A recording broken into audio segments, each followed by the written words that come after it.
I'm Dana Perino, and this is Perino on Politics.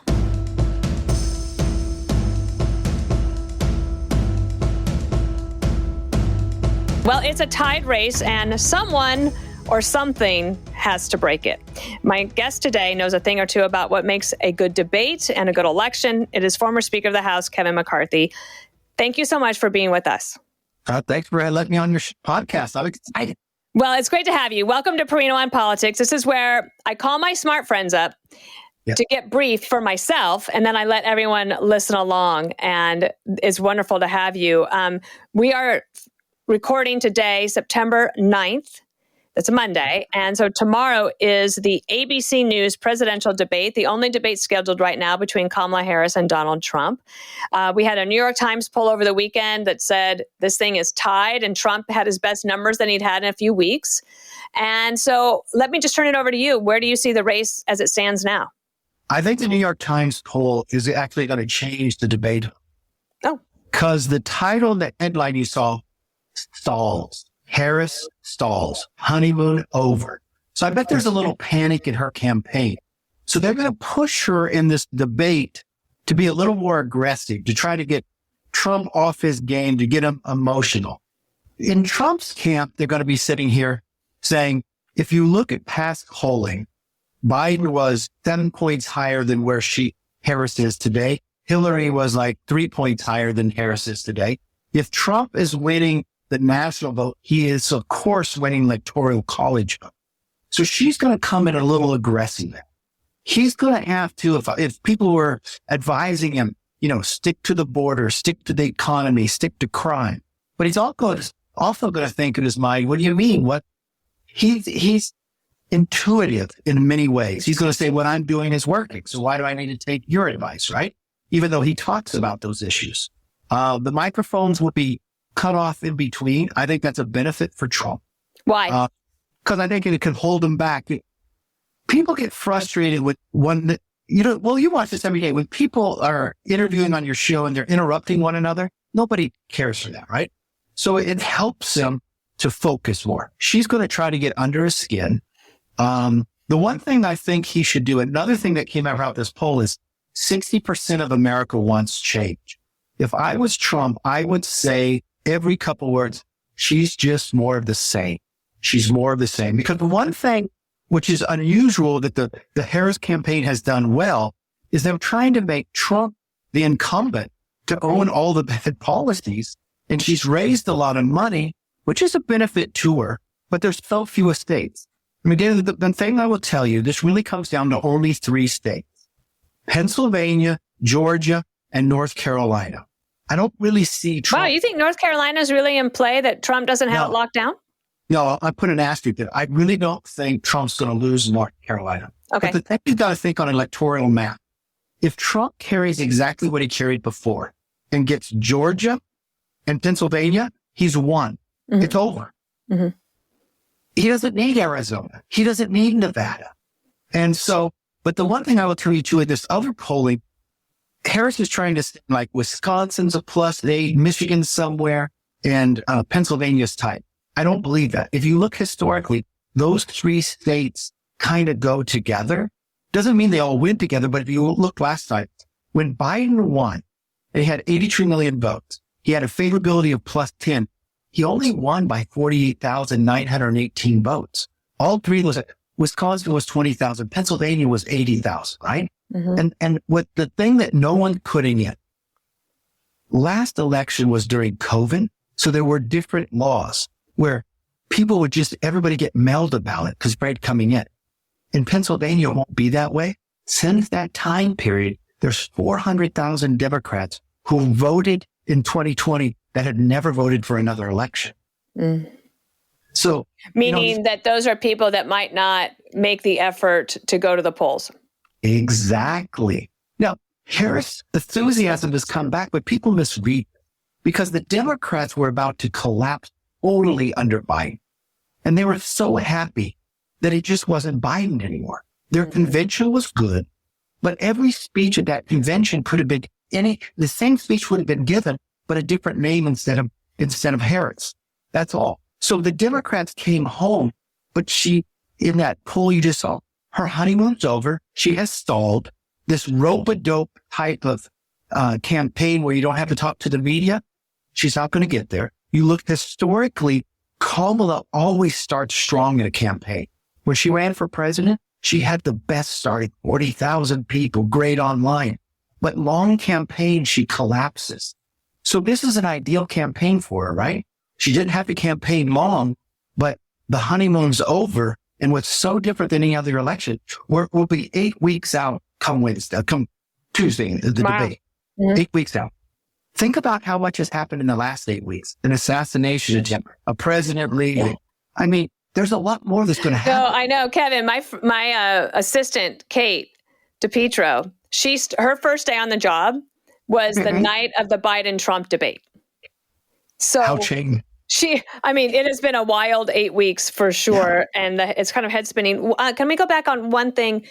When Bill Hemmer shows us the map and he plays around with if Trump wins this, if Harris wins this, what I see, what Bill Hemmer shows me and what I read from others, including Mark Halpern, is that Trump has several different paths to get to 270 votes in the Electoral College, which is what you need to win. She really has only one, maybe two paths, and all of them include Pennsylvania. Exactly. So what do you think about Pennsylvania right now? Because with that Democratic enthusiasm, she does run up the vote in Philadelphia in particular, maybe Pittsburgh as well. Well, this is where we'll look back. I believe she loses, and she's going to have lost the day that she picked her VP candidate and didn't pick Shapiro from Pennsylvania. 100%. And tell people why. Shapiro, just because we try to keep this at a level. Who is Governor Shapiro, and why should she have picked him? The governor of Pennsylvania, Shapiro, is very, very popular. Yeah. Had she picked him, I do not believe Republicans could have carried Pennsylvania. And you're correct about when you looked at Electoral College. And I never credit CNN, but you can go to CNN and they have an interactive Electoral College where you could literally play with the states. And this is where you're correct. She has to play much more defense, and Trump is on offense. He has many more guns. He can get what he won last time and pick up Georgia and actually get the high. Maine and Nebraska are two states that are different than all the others. They give you Electoral College by congressional district. Mm-hmm. And so there's Omaha, and in Maine, there's 2 congressional districts, but you get the extra electoral votes by whoever carries the most votes. If he could simply carry the most votes, and he picked up Arizona, Nevada, and got the most votes in Maine because he won the one, he wins. But if he picks up so there's more ways for Trump to win than for Kamala Harris. And so remember this, Biden was from Scranton. Biden was really, and Biden spent most of his presidency going to Pennsylvania. Yeah. He was actually having a better chance to win Pennsylvania than had she picked Shapiro. 2 things would have happened. She would have taken Pennsylvania out of play, but she would have shown the rest of the country. This is what people really look into your VP pick. She would have told the party, I'm now in charge. Because, okay, I know you're going to get upset with me. Maybe because he's Jewish and they're complaining about the gossip. But I'm in charge. It's my pick. They're not going to leave her. But she would have shown leadership. She would have shown that she'd go against her party when she knows the right decision. Would have told me she wasn't right to be president. To pick Walz is going further to the left in the party. And the one thing I would say, and I love it when you read sports, but if you go back and if you go to Al Davis, the owner of the Raiders, you know what advice he'd always tell you? Just win. That means if you have to push a little harder, you have to foul a little bit, you just win. She avoided that question from the very beginning. She didn't pick to win. She thought she's above it. They got the euphoria that it's no longer Biden. So Democrats were too excited, but she has not pulled higher than Hillary. She has not pulled higher than Biden against Trump. And now she's falling. Can I ask you about this? Because it's been on my mind and I want to do something on America's Newsroom about it. Josh Kroshar, who's been a guest on this show, and you know him, of course, he is the editor-in-chief of the Jewish Insider now. He wrote a piece last week that I thought was very interesting. He said that if Kamala Harris cannot win enough of the Jewish vote in Pennsylvania, she can't win Pennsylvania. And Josh Shapiro is Jewish and he's observant. There is speculation is that that's one of the reasons why she didn't choose him, because she didn't want to aggravate the left-wingers that are in Michigan, et cetera. What do you know about the Jewish vote? Maybe not just even in Pennsylvania, but as we're about to have the 1-year anniversary of the October 7th terrorist attack. And I'm wondering, now that we see that basically the White House is saying that the hostage deal is probably, chances are close to zero of that happening. And we're going to hit this 1-year mark. It's the longest war that Israel's ever had. And you had this increase in anti-Semitism here at home. And I know that typically, percentage-wise, Jewish voters typically go for the Democrat. Do you think that will change in significant numbers this year? I'm watching it anecdotally. Liberal Democrats that I know are going to vote for Trump, even though that they don't overly support him, but they think it's too important what's happening in the world. Does that mean the majority of Jewish votes go with Trump? I don't believe so, but it's going to be a much larger growth. But that's the thing that Trump is having.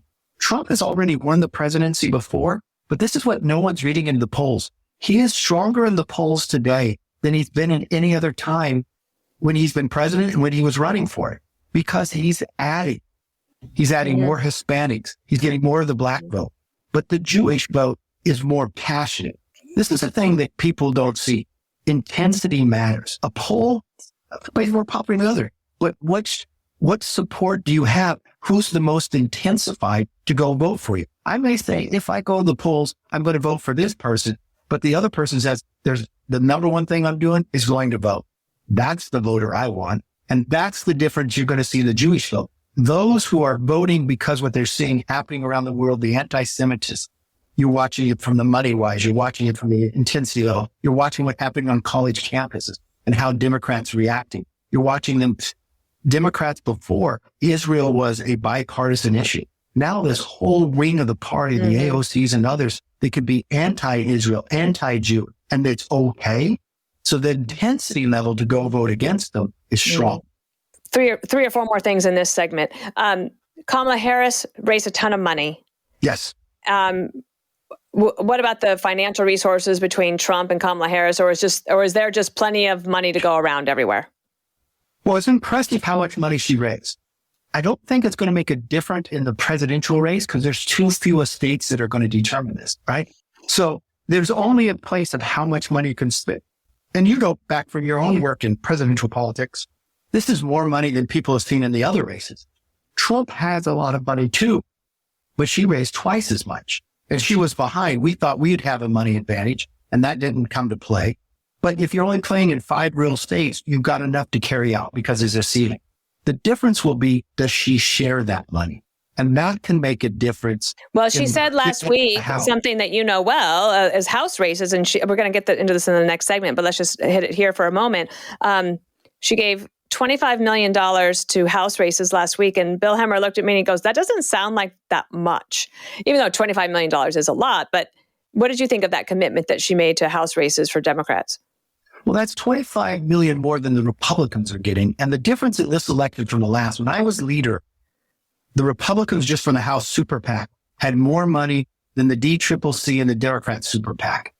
Now it's reversed. The Democrats get a money advantage, right? When I was in it speaker, our members had 400,000 more than their opponents. Now going to this race, they have more. That will get you a couple seats. And when you're talking a 5-seat majority, 25 million, if that plays 5 seats at 5 million each, that could make a major difference. Now, it's easier for Republicans to win seats this election than the last two, and we won the last two. When Biden won the presidency, this is the thing people don't really think about. We lost the Senate cycle that year, governors and others, but it was the first time since 1994, not one Republican incumbent lost. All the pollsters said Republicans would lose 15 seats. We beat 15 Democrats. So remember, you might not have as much money, but you get the quality of the candidate, you can still play. In the New York Times poll, I thought this was interesting. So a group at Heritage Foundation, which is a conservative think tank, created a thing called Project 2025. And this was, what do you do at think tanks? You think a lot. And they put it all on paper, and they said, this is what a Trump administration could do. It was not a Trump-endorsed product. But what I thought was very interesting is that at the DNC convention, in all of those speeches, They did mention Project 25. And in the poll that came out from the New York Times, 3/4 of likely voters had heard about Project 25 and 63% oppose it. Yes. So I imagine in the debate, Kamala Harris is going to bring this up. Donald Trump will have a chance then to denounce it in front of millions of people. But what do you think about that Well, a couple things the Democrats have done well when you measure this is trying to make Trump the incumbent and try to take Harris away from all what she's done for the last 3.5 years. But this Project 2025 that Trump has already denounced, I was speaker. I know nothing about it. I never met with anybody about it. And think tanks are just that. They don't govern. They just put papers out. Well, sometimes they don't think smartly. Democrats have done a good job in politics of trying to label with something that Trump has nothing to do with, right? So this is where we're going to have to fight back. And this is a vulnerability for us. I think they've used a good job of just giving people talking points, because even 63% people oppose it. They don't even know what's in it either. No. It's bad. It's where the media, where the Democrats have used the media very well to label something that's not true onto a candidate. 2 more questions here. One of the things that she is sure to say tomorrow about the immigration issue and the border, he'll say, you were the border czar. Why didn't you do any of the things that you say you want to do? Why didn't you do any of those in the last 3.5 years? And she's going to say, why did you torpedo the conservative congressional effort to get this done in legislation? How would you answer that if you were Trump? How it is, I look straight at I said, because it wouldn't secure the border. And I'd give you 3 simple points to prove that it did. You still got like 4,000 people a day to come across the border. And then I turned to her and I said, in 1 month of last February, you caught more people on the terrorist watch list than the entire 4 years as I was president. Why would I think I would leave it all up to you? And it gave the president all the flexibility. And you have proven time and again that you would leave that border open. I would take this fight. And the President Trump knows this position well. And if that's her position, because you can go back to Lester Holt while she's sitting there laughing when he said, you haven't been to the border. Yeah, she said she hadn't been to Europe. She's put no issue in this. If you talk about the border, you talk about the economy, and you talk about crime, that's all I would talk about the entire time. And I would take her on her record and I'd debate it on her every time. My last thing in this segment is, did you see my favorite thing of the day is that Senator Bernie Sanders of Vermont was on the Sunday shows and on NBC Meet the Press. And he was asked, do you think that Kamala Harris is distancing herself or walking away from her progressive values? And he basically says, no, I think she's still progressive, but she's pretending not to be in order to be practical to win the election. I thought, you're going to see this in 100,000 ads between now and November, because that's precisely what conservatives think will happen when she says she's changed her mind on everything. Or, well, her spokespeople have said that. We haven't really heard from her yet. They did put out some light policy things today on her website. What did you think about that Bernie Sanders one? Sometimes you just need like a moment of the opponent's own words to put back at them. You know, I love when I see Bernie because it reminds me he's still alive and still a senator, because you don't see him very often. But he is an honest man, and he was directly honest at that time. And I don't know what he was thinking, but I would use that. It's the strongest ad you can use the entire time. Use their own words against. So good. Okay, well, we'll take a quick break and back with Speaker McCarthy in just a moment. And we are back with Perino on Politics. All right. Can I ask you, Kevin McCarthy, about, because you've run and been involved in so many races, going back to gubernatorial races, and maybe even before that, races I don't know about, out of California, there is a mistake that many people make in that they, in thinking about the election or the war, the battle, they fight the last election. They think it's going to be just like that. What's different in 2024 than 2020, despite the pandemic? Well, the thing I would look at is different. If you read the New York Times poll, people want change. Mm-hmm. People do. And they say that he represents more change than she does. Yes. But when we say he, we're talking about President Trump. So he shouldn't go back and fight the last election. Okay. Biden is not there. And I've always believed presidential elections are supposed to be aspirational. People want to know, America's so great. Tell me what we're going to do. And the challenge is in the last two presidential elections, we didn't go and vote for who we wanted to vote against who we didn't want. America's hungry for that growth. The pandemic was a sad time, people dying. I'm locked in my house and others. Now we want, this is spraying open the door and let's go, let's see this new America. And so they're concerned of what they found in the last. The more that President Trump tells her that she's more of the same of Biden, I think is going to be very powerful between now and the election, because she has to argue why she's different, and she's not. And she's never been a moderate Democrat. She's been a San Francisco Democrat the whole time.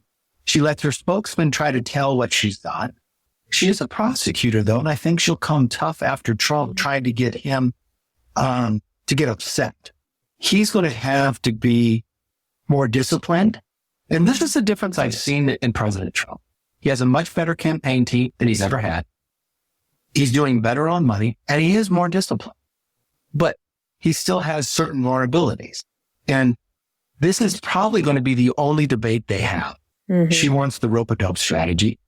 And a lot of people are going to sit back and look at the tone and the demeanor, because when you're talking about, if I haven't fully made up my mind, that can push you one way or another. Can you tell me a little bit about, when you look at the numbers of people concerned about the economy, how that compares to maybe elections from the past that you've seen, and what we might glean from that? Well, when people say the economy, you can't just say the economy. You got to put it to what the average person feels every day. Just walk through their life.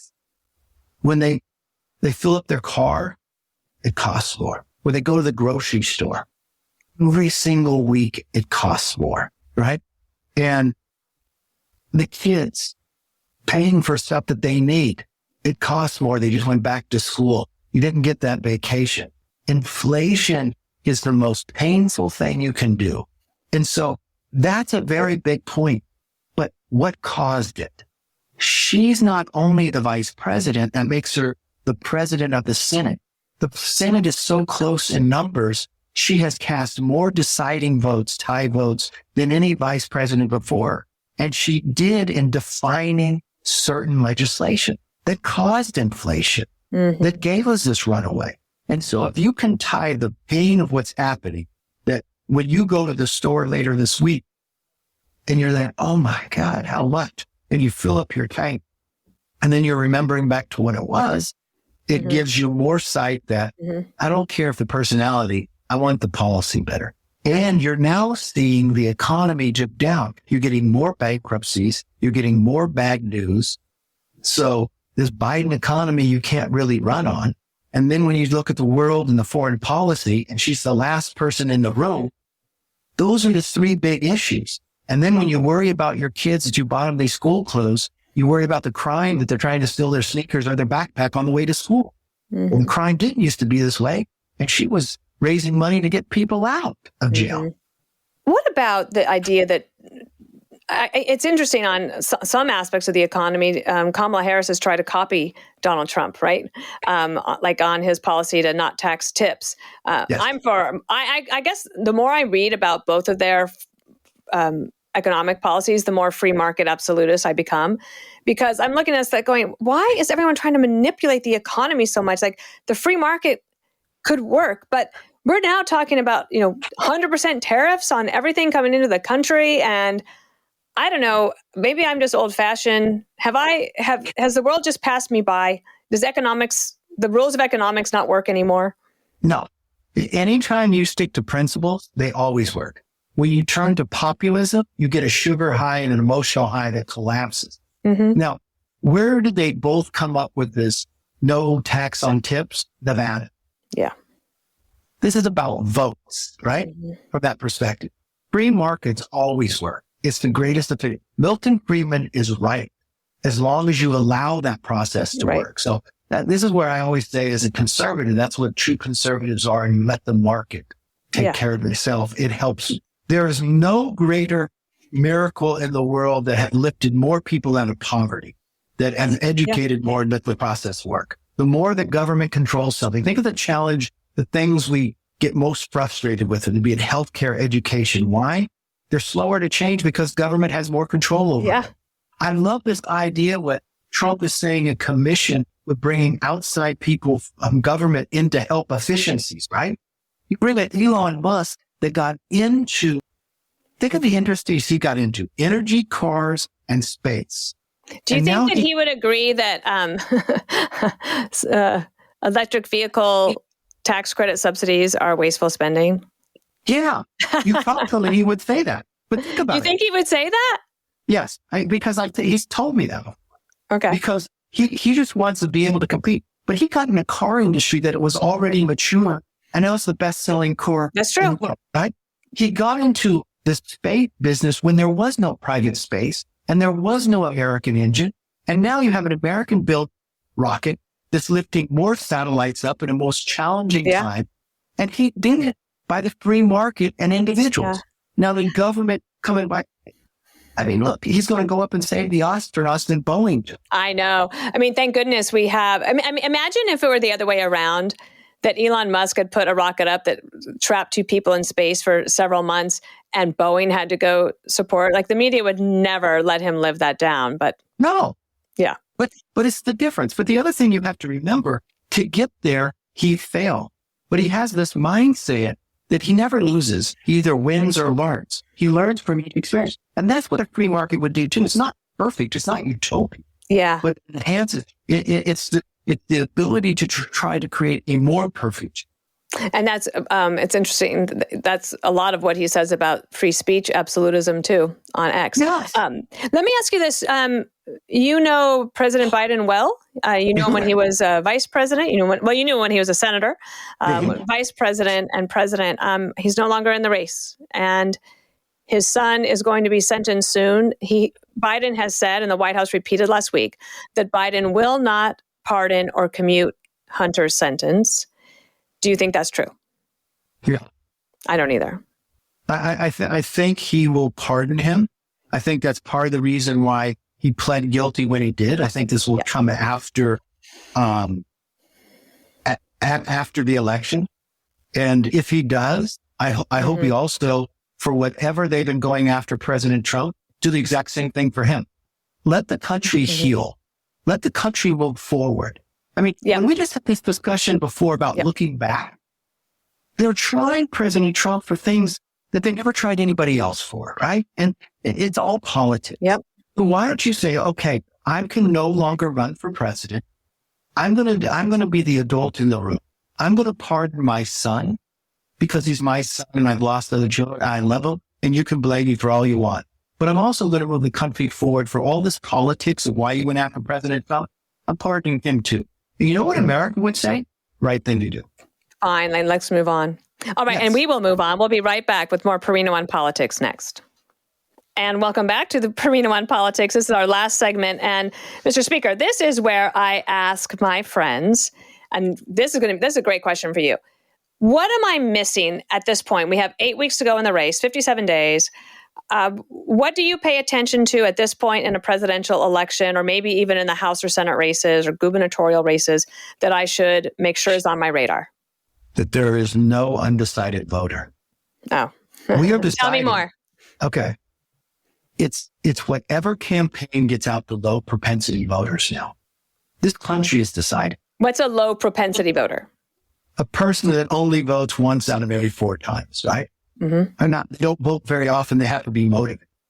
And the negative ads, actually, people run negative ads to raise the negative on the other side. So you don't want to vote for them. It also brings turnout down lower. The other thing I would watch is, I think the Republicans have, and that's simply by the map. But how big of a majority do they have? That determines a lot in the next administration. President Trump wins. You got a small majority. You can't just put in anybody you want in the cabinet. In the House, we have a 5-seat majority. We had redistricting in North Carolina, so Republicans already at 3 more, right? We came close to beating some people last time who actually left, like Spanberger and Spot. We'll probably pick those seats up. Alaska, and Ohio too. So there's a better chance to be able to win more seats, or easier, But this is where money will come into play. Democrats have now reversed chords in the last year and have advantage on money over the Republican in some of these races. That can determine a lot because you've got the tax bill and you've got the debt ceiling coming up. And then when you look today about this whole fight of government shutdown and funding, and you want to move it into the next year, Republicans are asking for that. But I don't think that helps a Trump presidency. What you really want. So I had Senator Ted Cruz on America's Newsroom today, and he said Senator McConnell doesn't want to have this fight because he just doesn't like to fight. And I thought, well, actually, though, isn't he trying to protect the Republicans from being blamed for a government shutdown 3 weeks before an election? No, I said, okay, if the argument is you want the SAFE Act. Let's tell people what the SAFE Act is. I will give a quick summary. Yeah. It's basically, it says, it's a legislation that's passed in the House. It says you have to prove you are a U.S. citizen in order to vote. And it would be a federal law that makes the states enforce that. Is that fair? Yes. And September 30th is the government's funding deadline. So this is a must-pass bill. So why don't you do a continuing resolution, keep funding government. You could do it into December. You do the SAFE Act, and then you also add in the VA is short in funding. And you're not going to go into the election and have the VA not have funding. Put that on it. Democrats would have to vote for it. What people are saying is to put this out to March sometime. Well, if President Trump takes office, you take office January 20th, you've got government funding March, you're trying to get your administration together, you only have one term, and then you're into a funding fight? Right. So you can't do the 100 days that you want. I think it's hurting President Trump's ability in his first segment. I do too. I didn't have time in 2018. I didn't have time with the senator to talk about it. And he has his own podcast. I'm sure he will talk about it. But I just think that going after McConnell for not wanting to fight just seemed a little bit off base to me because you have to fight smart battles. Well, the difference is, look, a lot of people always done this. I want to fight to win. But is your objective the SAFE Act or is your objective to shut down government? If you're objective to SAFE Act, put the SAFE Act on there where illegals can't vote, where that becomes law before the November election, and have funding just to December because Democrats can't vote against it, and also fully fund the VA. Who's going to vote against that? I don't know. I think that makes sense. That's spoken like somebody who used to lead the organization. And then if you want to make the President Trump presidency stronger, don't put him into a fight in the first 3 months when he's trying to get his administration together.